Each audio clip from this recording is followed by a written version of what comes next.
ABO는 신약 개발 전문 기업이다. 2007년 설립, 2021년 코스닥 시장에 상장했다. 주요 사업은 동반진단 기반 항암치료 신약 개발 등이다.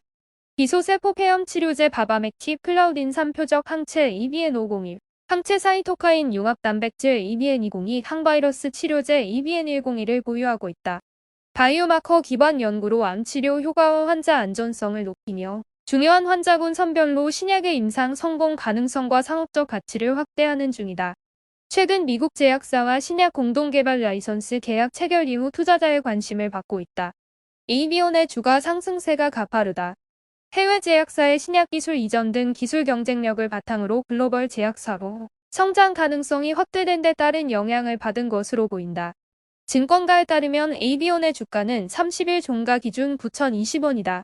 전일 대비 3,820원이 19.75% 내렸다. 30일 주가 움직임만 보면 사실상 하한가를 기록, 주가가 상승세를 보인다고 보긴 어렵다.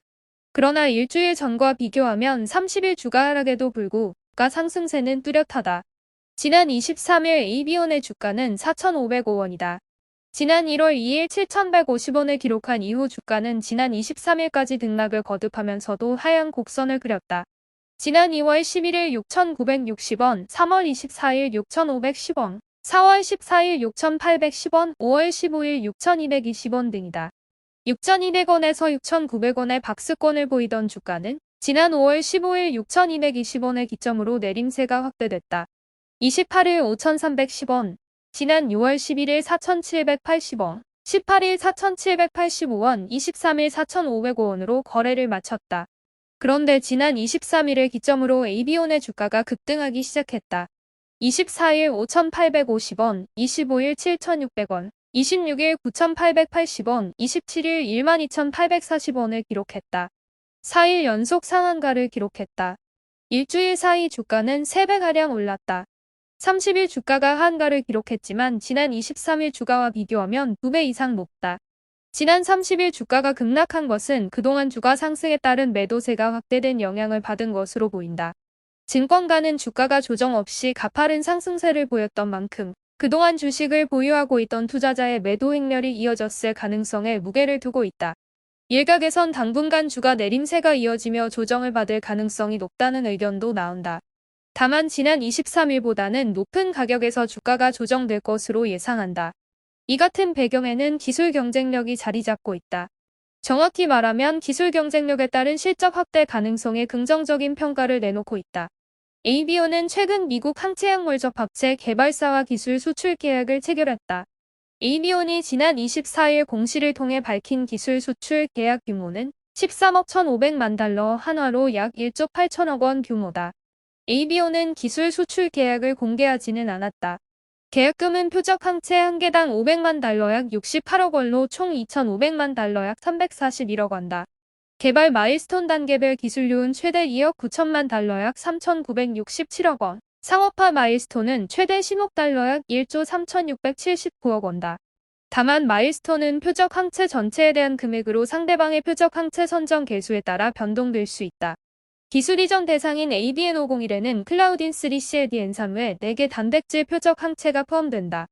ABN501은 높은 특이성과 강한 결합 친화력을 바탕으로 암세포에 대한 항체 의존성, 세포 독성 활성 ACC 활성을 나타내는 것으로 알려졌다. 계약에 따라 ABO는 표적 항체에 대한 비임상 연구를 수행하고 계약 상대방은 기타 연구, 개발, 상업화를 수행하게 된다. ABO는 항암 항체 파이프라인으로 ABN501 외의 이중항체 ABN202, 에디크 후보 물질 등을 보유하고 있으며 미국 암연 고학회 아이크르 등 주요 학회에서 관련 데이터를 지속적으로 공개해왔다.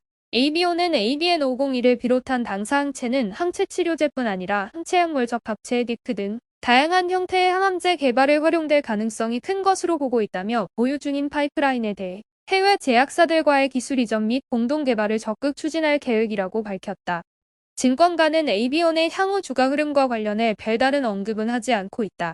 바이오 관련주의 경우 실적보다는 기대감에 주가가 민감하게 반영하고 있는 점 등이 부담으로 작용하고 있는 것으로 알려졌다. 특히 최근 매출은 늘고 있지는 영업이익과 당기순이익이 적자를 지속하는 점도 한몫 거들고 있다. ABO의 지난 1분기 매출액은 4억 4천억 원으로 전년 동기 대비 115%가 늘었지만 영업이익은 마이너스 49억 9천만 원을 기록하며 적자가 지속됐다. 당기순이익도 마이너스 104억 원을 기록했다. 다만 증권가 일각에선 에이비온의 최근 기술 이전 계약과 기술 경쟁력을 바탕으로 한 추가 성장 모멘텀은 여전히 존재하는 점을 주목할 필요가 있다는 의견도 나온다. 증권가 한 관계자는 최근 미 제약사와 기술 이전 계약 규모가 큰 만큼 향후 영업이익과 당기순이익을 끌어올릴 수 있고 주요 파이프라인 중 하나인 ABN2002가 지난 4월 국가신약개발사업단 PAD부터 2025년도 제1차 국가신약개발사업 선도물질 단계 신규 지원 과제로 선정됐다는 점은 긍정적이라며 바이오 관련주는 실적보다 향후 성장 가능성이 주가에 많은 영향을 주는 만큼 관심을 두고 지켜볼 필요가 있다고 분석했다. 또 다른 증권가 관계자는 현재 에이비온의 주가 변동성이 커졌다며 현재 상황에선 성장 가능성을 바탕으로 한 중장기적 관점보다 단기 대응 형태의 접근이 유효해 보인다고 조언했다.